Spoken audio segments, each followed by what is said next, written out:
In 1999, I got my hands on my first video game. It was the Teenage Mutant Ninja Turtles, the Hyperstone Heist on the Sega Genesis. And yes, I still have it. I still own it. I still own my Sega Genesis. It is back there on my shelf. And I remember playing this game religiously as a kid. I was only 5 years old, and the idea of a video game was so fascinating to me. To play characters that I loved and a brand new story instantly made me a gamer. And as I grew older, so did the gaming sphere. I slowly branched out to other video game genres like action, horror, and my personal favorite, RPGs.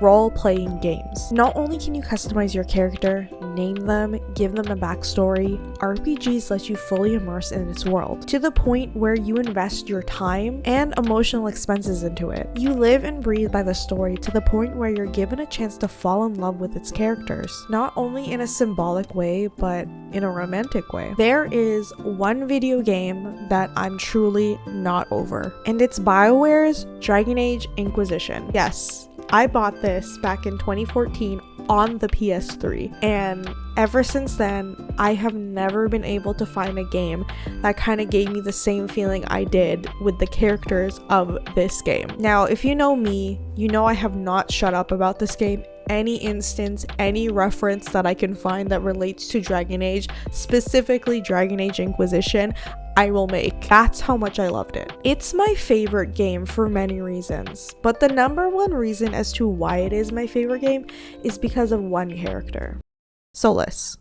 Solas is one of the companions you get in Dragon Age Inquisition, more so a romance option that you can pursue throughout the game. To summarize who Solas is and what Dragon Age Inquisition is even about, you play as the Inquisitor who just happens to get caught up in something by accident. You witness the main villain of the game open a portal in the sky, which basically sets the end of the world. Solas, a rogue mage, decides to join your merry band of heroes in order to stop the crazy villain man. As the story progresses, the game allows you to get closer to your companions. They can be your friend or even lover, and Solas just happens to be a romantic option for you. The first time I played, I couldn't help but feel so entranced by him. Was it because of his bald head, his arrogant attitude about knowing everything? Or maybe it was because he was voiced by Ianto Jones himself, Gareth David Lloyd.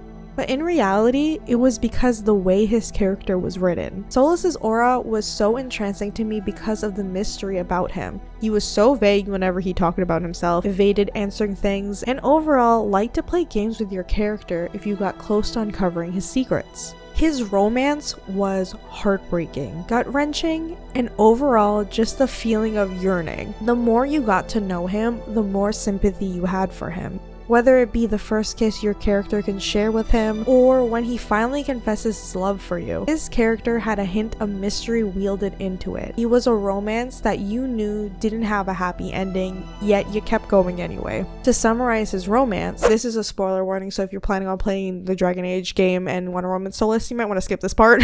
Solas was lying to your character the entire time. He only joined because he wanted the object the main villain had. He was using you to get closer to it. However, he didn't expect to fall in love with you, and instead of telling you the truth, he admits his love for you and does something very personal for your character.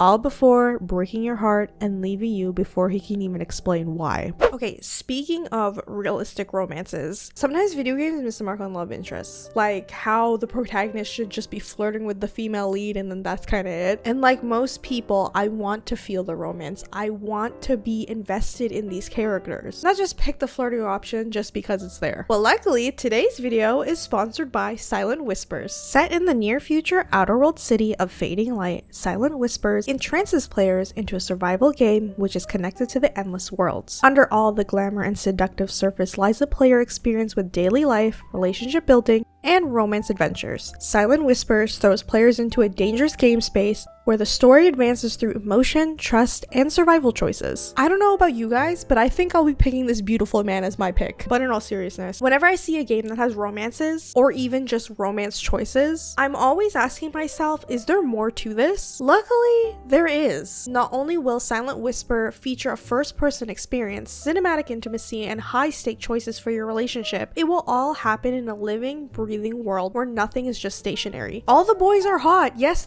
they are. But I feel like I can invest my time in this on a more romantic and story-driven level. So if this is your vibe and something you're looking for in a romance game, go check out the full official trailer and check out Silent Whisper's website to learn more. If you're interested in the male leads and the world, you can keep following through the community. Thank you to Silent Whispers for sponsoring this video.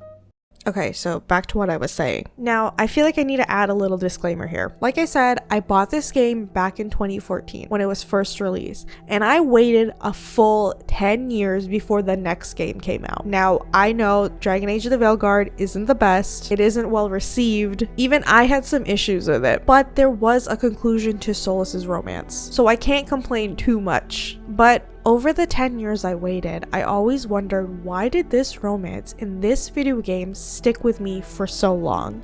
I have played plenty of RPGs in my day, a lot of them have a lot of romances, and obviously yes, I enjoyed those romances, but for whatever reason, none of them can top this one. Was it the cliffhanger, the characters, or was it the yearning itself? This got me thinking about human interactions. Us humans always crave for relationships, whether it's friendships or romantic. According to this study from Frontiers in Psychology, the need for romantic relationships are personal goals for some people. For those who crave romance, often want romantic motivations like love, care, family, status, sex, and adventure. I am somebody who thrives on being with people that I love, whether it's romantic or friendship or family. I enjoy being around the people that I love, and that makes me really happy. I love doing things with my partner, I love being with my family, I love hanging out with my friends. Letting them experience life with me and vice versa is something very fulfilling for me. And overall, I love being all lovey-dovey, hence why I love romance in video games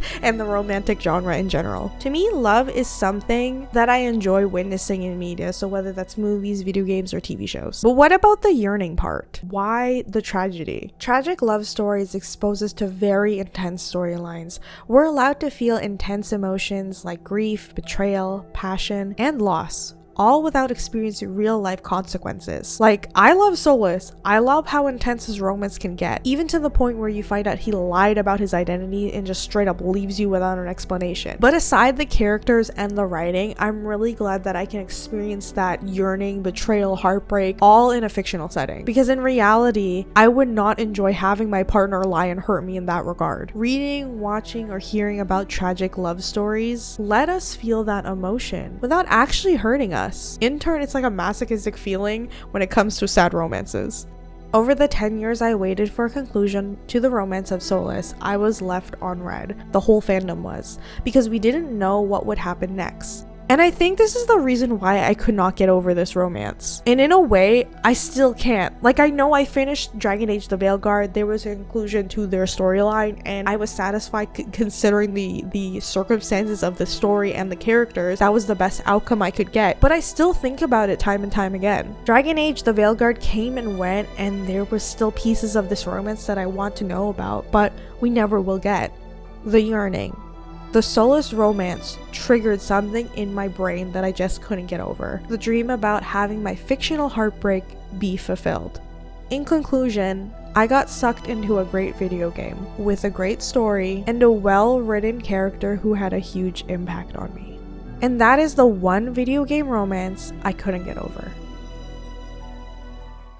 Thank you guys so much for watching. I hope you guys enjoyed this little video. I just want to do a video essay on one of my favorite video games, and this was one excuse that I could have. If you guys have one video game romance, or it doesn't even have to be a romance, that one moment in a video game where you just cannot get over, you cannot find another game to top it, let me know in the comments what it is. Your favorite video game, your favorite video game character, favorite moment, things like that, because we all have that. We all have that certain thing in a video game where we can't replicate it anymore. Anywhere else, you know? It's just a feeling that you just can't get rid of. I would love to hear yours in the comments below, and if you enjoyed this video, remember to leave a like, subscribe, and hit the bell button. I will be making more videos that are like this because this was a lot of fun that I can just kind of ramble about things I think in my head. But yeah, if you want more gaming content from me, or you're looking for playthroughs or anything like that, I also make theory videos and analysis videos on my favorite video games, so if that is something you're interested in, you can check it out on my channel. Thank you again so much for watching, and I will see you all in the next one.